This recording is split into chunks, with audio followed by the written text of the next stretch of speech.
Hey everybody, got another video here for you. So this is going to be a tour of the new shop. Um, Hopefully it'll give you some ideas for tools that you might not have yet. And it's probably going to demonstrate that you don't need a whole lot of space to build guitars. The shop is actually only taking up about 40 square feet of floor space in this building. And you also don't need a whole lot of money. My old shop burned down and I had to build a new shop and totally re-equip it from scratch. And I was able to get everything on Amazon that I needed to build minimalist experimental guitars, at least, for under $1,000. So, yeah. So, I'm a hobbyist builder and I build minimalist experimental guitars like you see here. Pretty much. I've done about 100 builds over the last 5 years. I've been doing this for about 5 years. And done about 100 builds or mods over that period of time. I used to do more traditional stuff, but now I'm pretty much just doing the minimalist thing. So about a year ago, the old shop burned down, and that's where it used to be. You can still recognize parts of it. This is the old drill press. And here's what's left of some of the guitars. I think you can get the idea. Most of the guitars ended up just a truss rod. Yeah, there were 96 guitars in the shop when the shop burned up, and only one of them really survived. So I had to build a new shop. So once I got the new shop built, then I had to re-equip the entire shop from scratch. This was just an empty shed at the time. The shelving and this floor pad blue stuff, that stuff had survived from the old shop fire, but everything else I had to replace from scratch.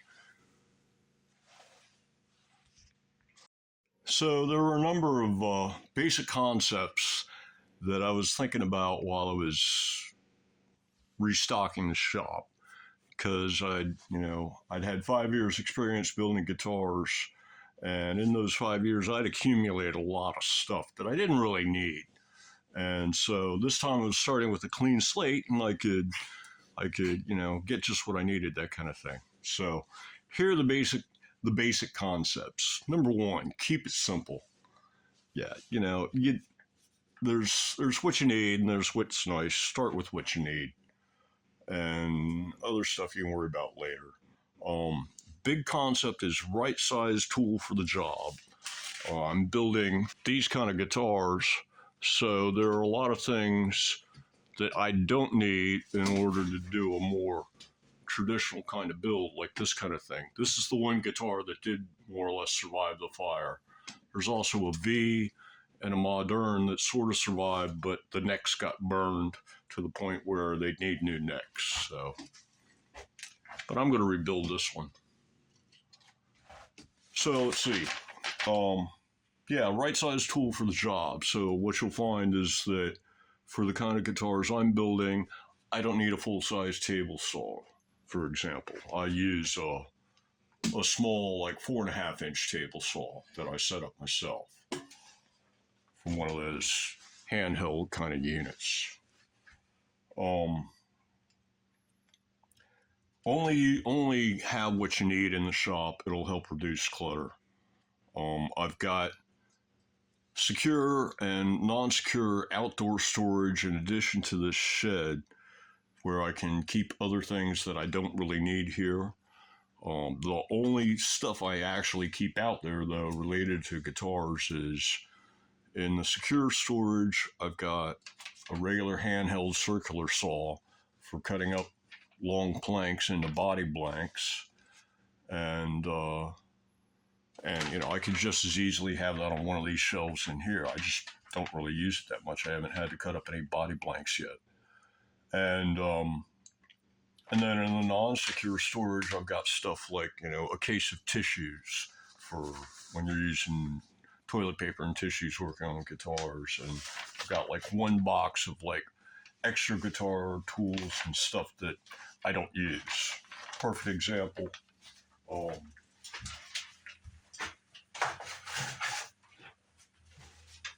At first, I got one of these, like, I think this is a CB Giddy unit, yeah, and it's a Fender scale length, and I could use that for, checking scale lengths and stuff. Or if I was going to actually make my own neck, I just mod necks though. So, but later on, I got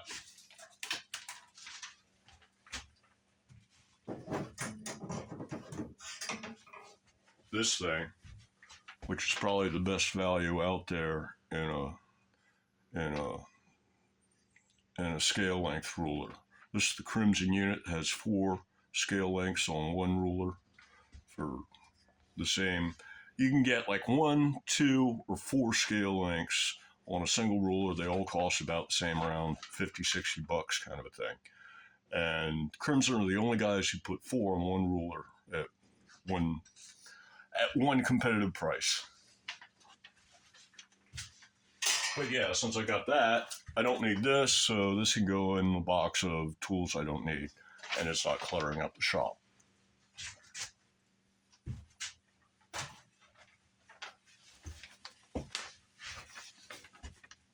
So let's see.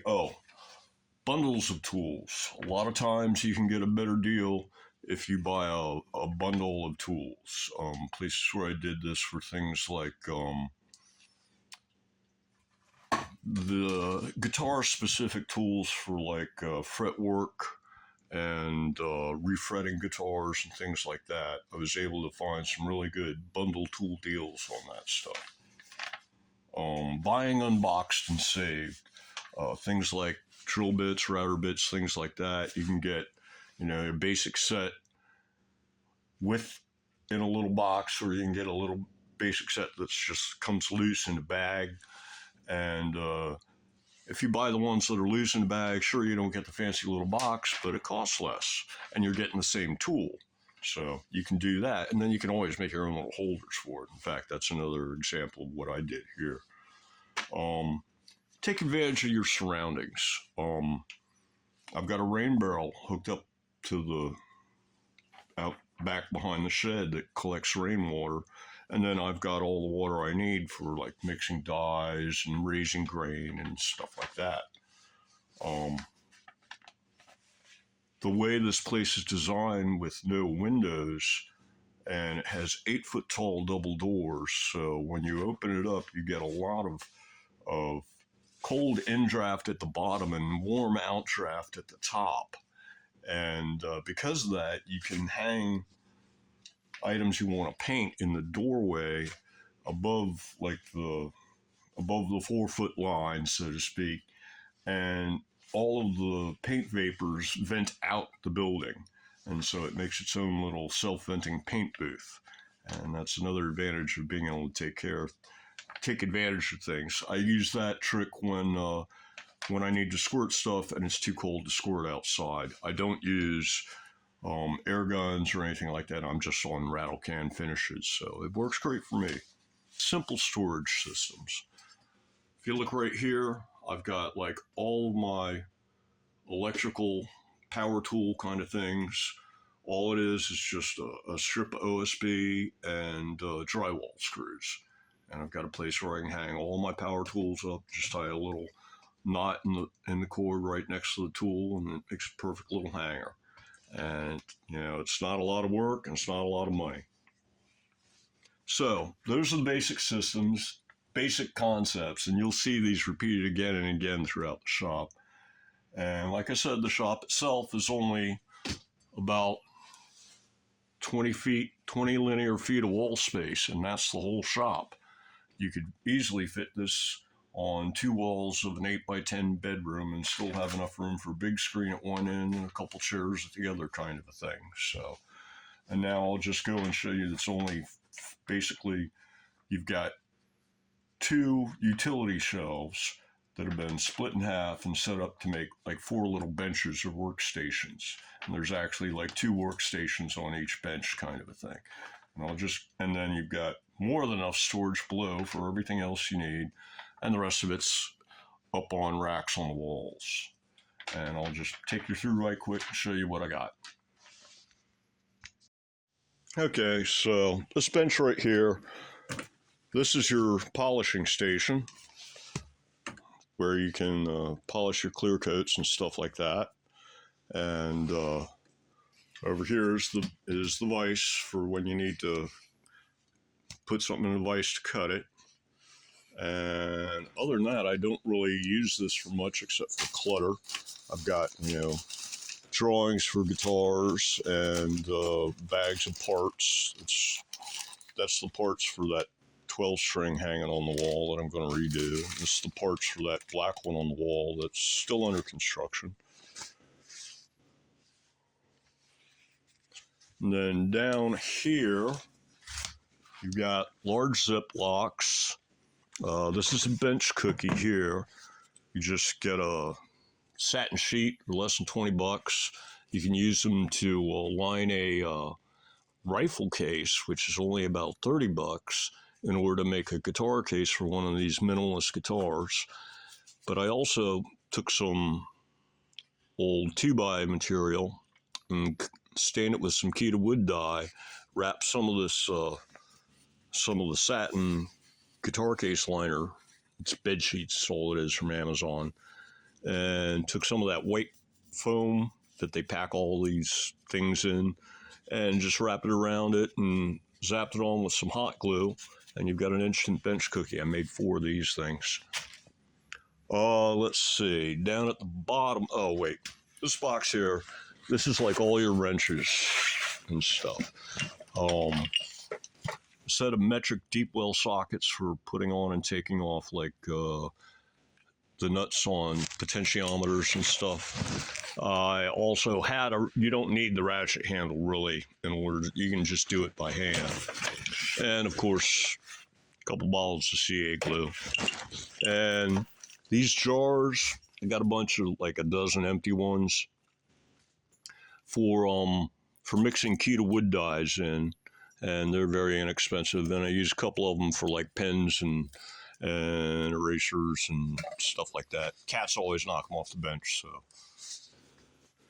and then down at the bottom is all your chemicals. Down here, you've got WD-40 for oiling up, like, saddle screws and things like that. You got your naphtha for cleaning stuff, rubbing alcohol for cleaning stuff, polish for your finishes, black, gold, and silver paint for painting hardware. That's some flat enamel, which the color that was used on that black guitar. I believe that's accelerator for CA glue, enamel clear coat, lacquer thinner for when you got some really tough stuff to clean off, and some B-laster in case you got some stuck screws. And that's pretty much all. Oh, and a bottle of Windex for lightweight cleaning. And that's pretty much all the chemicals and paints I've got here.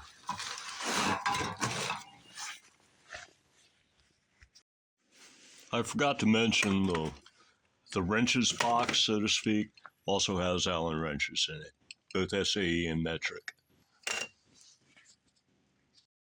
So here above the first bench, we've got aviation shears, bought the set of all 3, left, right, and straights. You got some scissors. These actually came free with the foam insulation for the doors for the shop, so gotta love that. Got a razor knife and protractor, and of course a digital micrometer, and extra blades for the knife just came in. And then down on this shelf, you got the Forstner bits. Once again, you buy it in without the box and you save. And you've got metric brad points and SAE regular drill bits. And you make your own little holder for stuff. Yeah, you just drill some holes and away you go. Just some drywall, some 2x4, and some OSB 2x4 and drywall screws. And same idea up here, just OSB and drywall screws. So this is the main workbench here, this second shelving unit. And it's got a foam pad and some bench cookies and a couple of cats because I'm not working on anything right now. Waiting on parts. So above the main bench on the wall here, we've got all our plier type tools, regular pliers, wire cutters, small needle nose, right size job for the tool, small diagonal wire cutters, right size job for the tool, small vice grips, right size job. Also, I'm a hot rodder, so I bought like the 5-pack and the rest of them are with the car tools, but that way I was able to get both car repair tools and guitar tools all in once in a bundle pack and saved. And then here's the wire cutters and wire strippers. And then down below that, we've got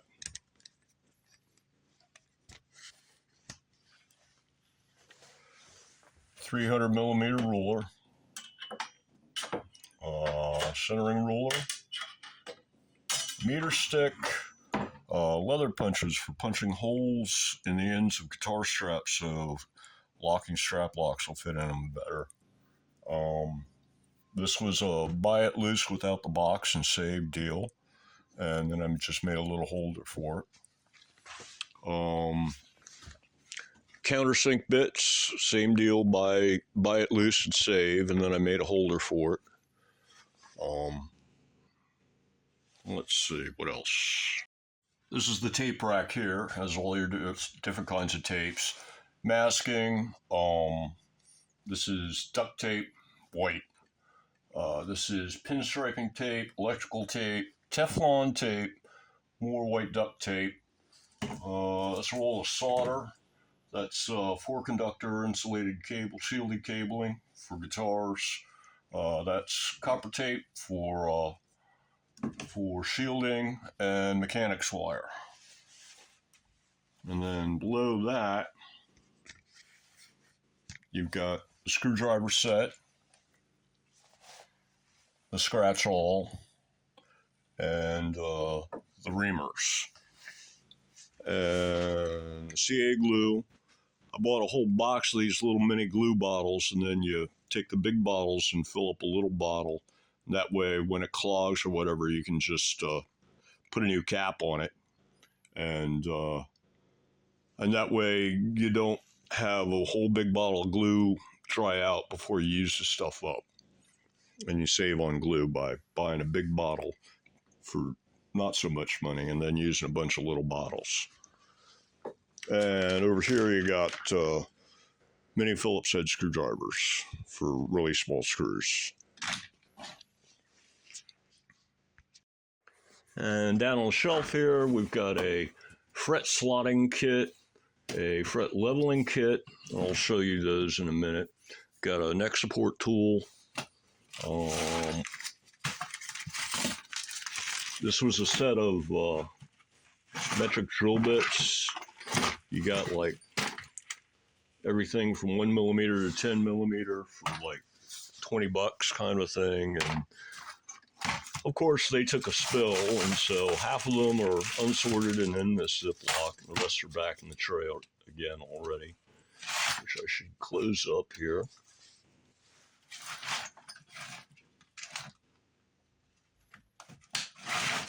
And that's the box for the rotary tool, and it's got, you know, extra blades and stuff in it, cut off wheels and such.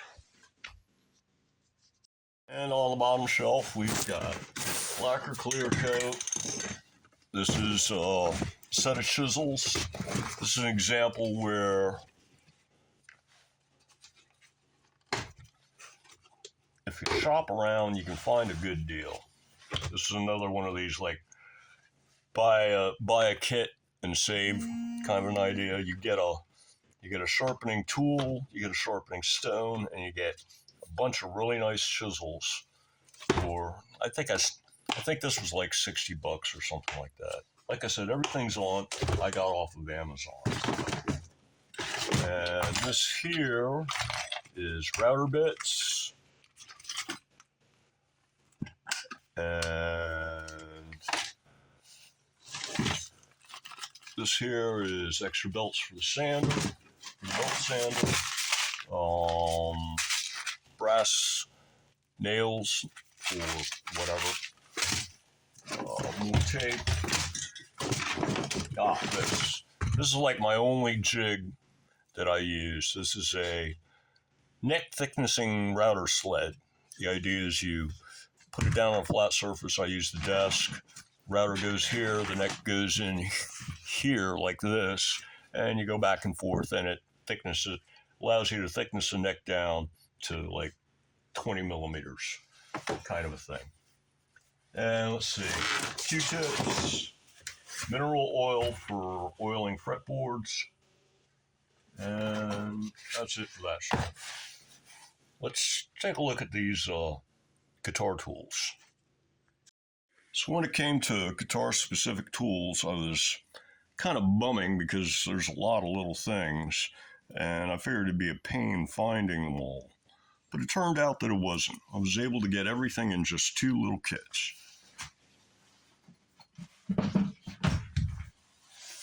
So this is the first kit here. Let's see which one it is. They both look pretty much the same. All right, I believe this is the fret slotting kit, or refretting kit. Yeah, because it's got the hammer for putting in new frets. So this thing comes with a ton of stuff. I think these came in the other kit, actually, but feeler gauges came in one of the kits. Let's see what we got in this one. Okay, so we get a fretting hammer, we got a fret eraser, we got a leveling beam, we've got a foam sanding block, another foam sanding block, fret rocker. This looks like a leather strop,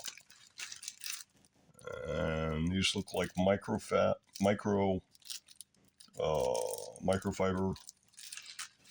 pads, string separators, fret pulling guard, more string separators. No, these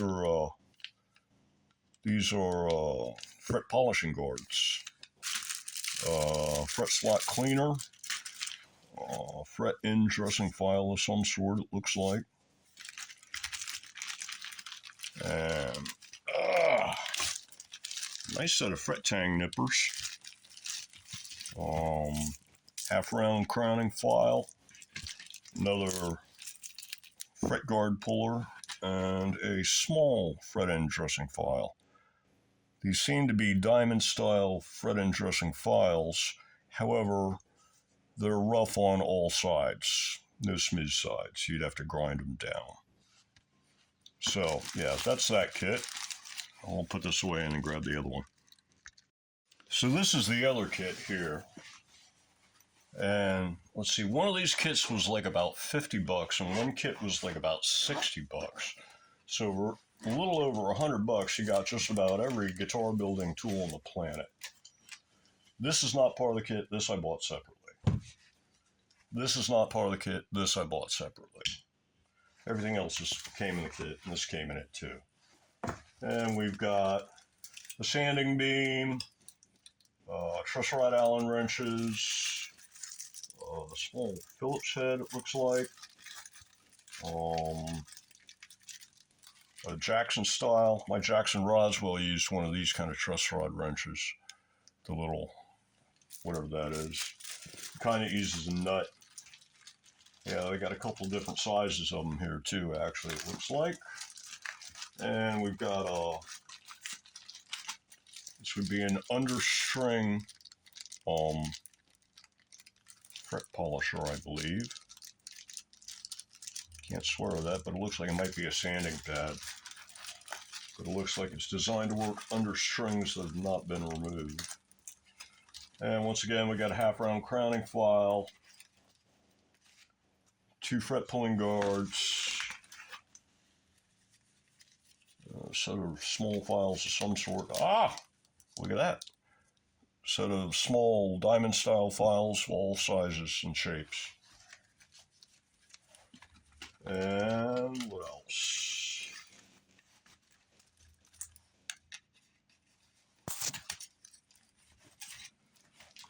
Set of fret erasers, Baroque brand. What do we got here? Little things to put over the ends of your fingers and something in this little box.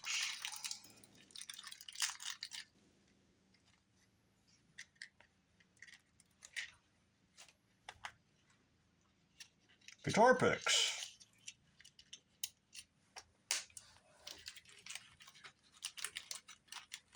Guess the rubber things are for if your fingers hurt or something, I don't know. Anyway, what else we got?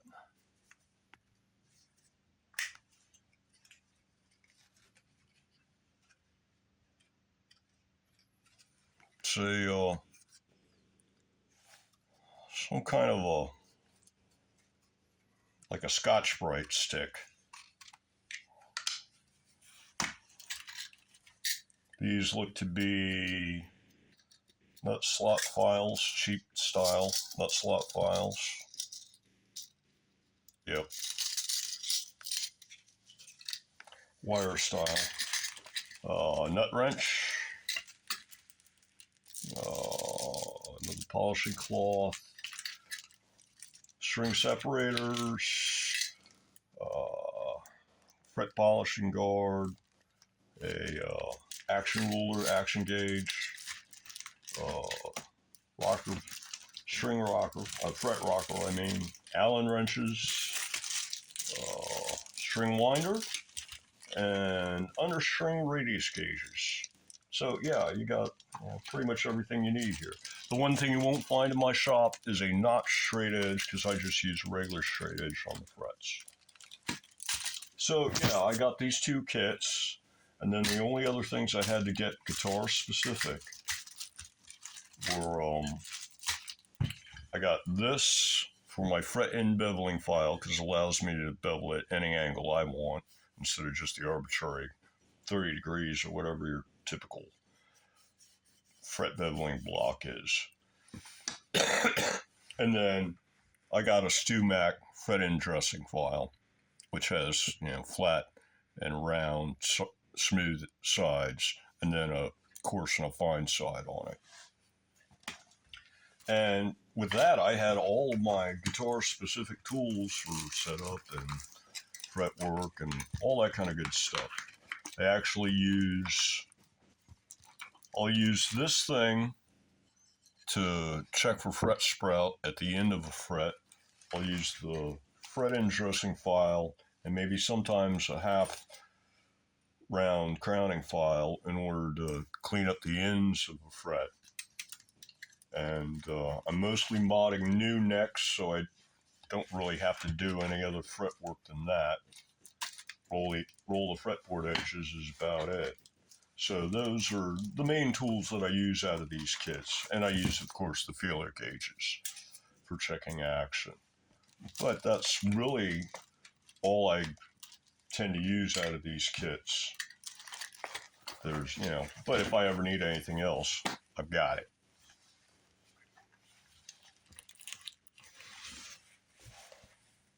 Someplace in here is the zipper.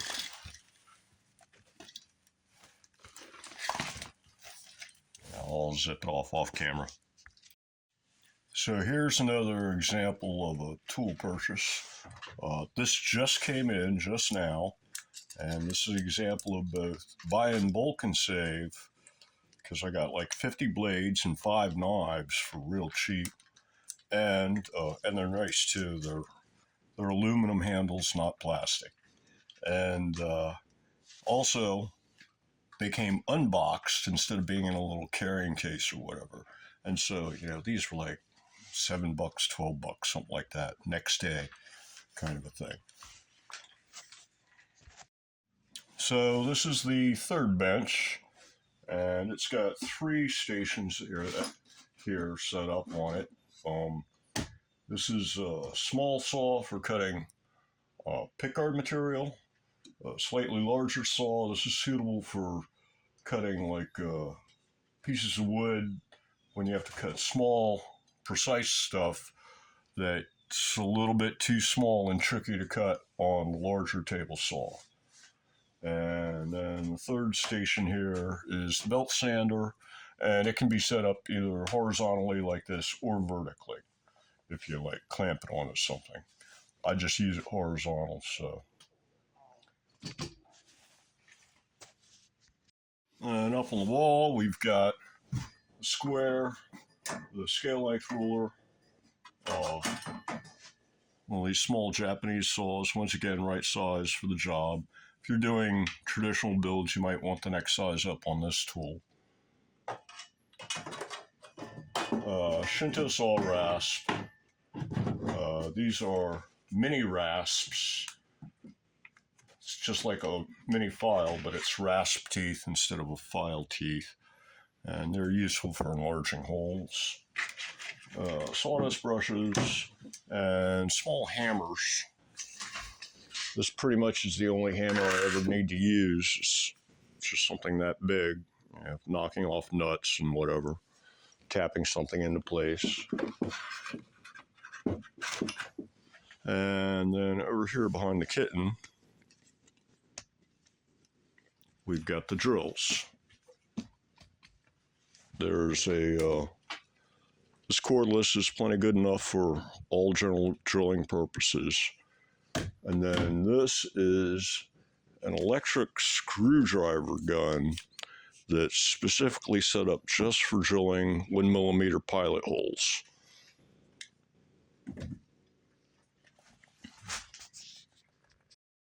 And on the shelf underneath the saws, we've got this box is the entire electronics shop with shrink wrap and more shrink wrap and Tycon connectors. I don't really use these anymore. More shrink wrap, VOM, let's see. If I can get it to open here. Come on, thing, open up. There we go. A compass in order to tell North Pole from South Pole on a pickup.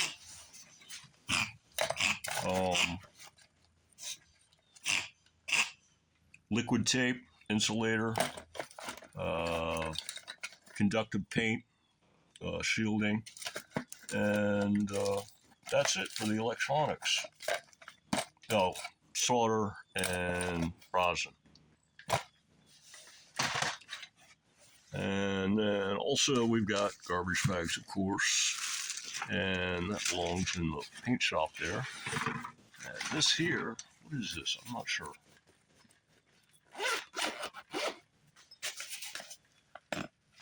Glue gun. And this box here with Max in it is the paint shop. And it's got paint brushes, wax, foam brushes, toothpicks, cardboard for spraying stuff on, polish for frets. Yeah, this is the paint and polish shop. Small different colors of enamel paint for decorative painting on guitars, like the Gold Lightning effect. Key wood dyes are in here. And that's about it for that. Not much. Polishing wheels for the Dremel for polishing frets.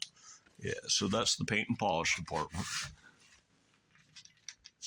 And down here at the bottom, we've got all our flappy discs for the angle grinder. Use those in order to hog out the necks when I modify the carve on them. And you got small Ziploc bags for parts and a box of guitar strings. And that's it for that shelf. And this is the last bench. It's got the small half-height drill press on it and the bench grinder. And then back on the wall, you've got all your power tools. You got a trim router, a jigsaw, a angle grinder, a electric palm sander, a rotary tool with extension cable on it. The extension cable is really nice when you're using that. I use that to polish frets, and it's a lot easier to get in there with the extension cable than it is with the whole tool. And then, of course, soldering iron. And really, that's it for the power tools that I need for this shop. If you're doing a traditional build, you're going to want a full-size table saw at the very least. Bandsaws are nice, but not necessary. But you'd want a full-size table saw for cutting up body blanks. If you're going to be building necks and bodies from scratch, you'd also need a plane and clamps so that you could do glue-ups of necks and body blanks. Over here, just got a few tools on the wall, a set of rasps and ear protection. That's actually headphones for pistol shooting, and they're actually better than headphones for chainsaws or headphones for woodworking. You can't hear anything with those. And down at the bottom here is the table saw. And like I said, it's just made of, it's like I think a blade on it's like about this big around kind of a thing. It's one of those handheld units. I just flip it upside down and mount it in a table. And it's big enough to cut the 1x material that I use for body blanks. And yeah, if you're doing traditional full-size builds like this thing here, then you'd want a full-size table saw. And a bandsaw would be nice, but you can use a jigsaw to cut out a body on a traditional build guitar, so that shouldn't really be an issue. And just got a little stuff here underneath the drill press and the bench grinder. This box is sandpaper, all the different grits, and then this stuff here is pickguard material and shim material. And all the way down here at the floor, mixed up with some tap and die sets for the hot rods. These are the glue bottles. You get they cost like 2 cents a piece or something like that. You buy them in a box of like 50. And then you get a big bottle of CA glue, lasts you like a year. And you use it to fill up these little guys, and that way your glue doesn't go bad. And you don't have issues with, oh, I've got a ton of CA glue and my bottle's screwed up. And I mean, I used to get like a bottle like about this big and just use it out of the bottle. And by the time I was getting down to the end, the glue was starting to get thicker because some of the thinners had evaporated out of it. And there's usually nothing left of the cap because it had clogged up and been cut open so many times. But yeah, this is a really good solution. Save on CA glue, and these have little needle applicators. It's really great. Nice and precise. And then this here are the bolt loppers, which are used to cut things like drywall screws to length. And this box here, this is my wood pile. Basically what I've got now is I don't really have a wood pile. I'm just buying, so far all of my builds have been mahogany bodies, and so I can buy pieces of mahogany that are already the perfect size for a body blank online. And so yeah, this is just cut off from the couple builds that I've done in this shop so far. But by and large, I don't really have to have any wood on site. I just kind of like order this stuff up as I need it. If I'm eventually going to do a pine or a cedar build, then that'd be something that I'd source locally at like Lowe's or something. And then I'd break bad with the circular saw and and stack it in the corner or something like that, you know. But I wouldn't have need for a whole lot of space, you know.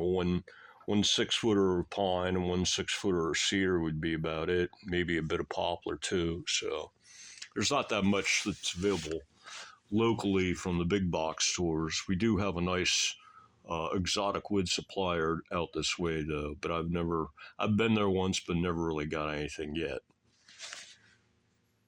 And the only other things I have down here are the spray bottle for raising grain, and this is a jar of Keto wood dye in a purple. And so far, purple is the only thing that I've dyed, only color that I've used. So normally I would have like a small box with half a dozen jars of different colors that I'd mixed up for different builds and then had dye left over for the next build. This is the guitar parts box that usually goes back here, and it's got stuff like this is most of a Steinberger R-type Overlord of Music bridge that's used for parts, and got the same idea in barrel tuners, and this is stuff left over from the Guitar 12 build. There's a lot of shim material in there. Pickguard material, shim material, number of different assortments of screws, more screws, full sack full of strap locks, neck bolts, neck bolt inserts. I think you get the idea. More screws, more shim material. What we got here? This is, I'm not quite sure what this is. Bunch of something. Lock nuts. Oh no, it's more this is an example of buy unboxed and saved in a screw assortment.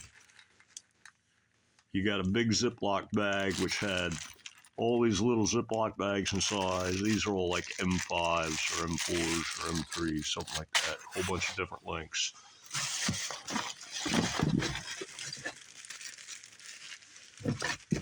And yeah, that's the basic idea. You know, there might be a bag in there that's got some single throw switches and bag with some double pole switches and that kind of stuff. But that's about it for parts. Yeah, there's some DP3T on switches for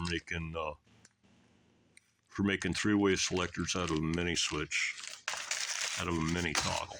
Lighting. These you can get these online. It's just a little light socket hanging on a long cord with a switch. And you can get them with nice long cords and string them up anywhere. Get some of these little corn bulb LED bulbs. They're nice and bright. And yeah, you can light your shop real cheap. They don't use a lot of electricity. They kick out a lot of bright light. And none of this stuff is real expensive. So yeah, it's another way that you can equip your shop without spending a ton of money. So there's one other tool that I forgot about, and it's a tool that I don't have because I don't do conventional builds, and that is some type of spindle sander. I've got the belt sander, but I don't have a spindle sander in order to do like these curves and stuff. Back in my old shop, when I was stepping up to the point where I was getting belt and spindle sanders at the old shop, what I did is I opted for the belt sander that you saw earlier, the one that goes horizontal and vertical as well. And then for the spindle sander, what I decided to do is I got the spindle sanders that go on the end of a drill.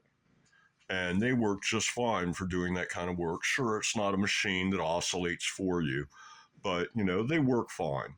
So that's an example of one of the few tools you'd need for a traditional build that I don't have here at the shop. You'd want some kind of a spindle sander drill type solution and a full-size table saw. And other than that, pretty much the stuff you see here, ordering your wood and your parts, and away you go. So that's it. Now you've seen the shop. Not much to it, but like I said, you don't need a whole lot, and you don't need a $1 billion in order to get set up. I got all this stuff online at Amazon, like pretty much all at once for a few $100s. I know I'm under 1,000. I think I'm probably closer to 500 than 1,000, to tell you the truth. So yeah,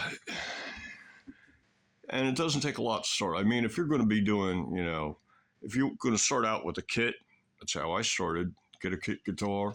You need very, very little to do a kit. You need, stuff to do a guitar finish, and a Phillips head screwdriver, and a few simple setup tools. A fret dressing file and straight edge, that kind of thing. Real basic stuff. So it's a good place to start if you're thinking about getting into this. If you're already a hobbyist like me, then maybe this inspired you or gave you some ideas or whatever. Hope you found it of interest. And now, while I wait for parts for this thing, I think I'm going to start working on this thing. This Cozart 12 that survived the fire. It's got the tuners rusted out because of the fire department putting out the fire. But the electronics still worked when I checked it.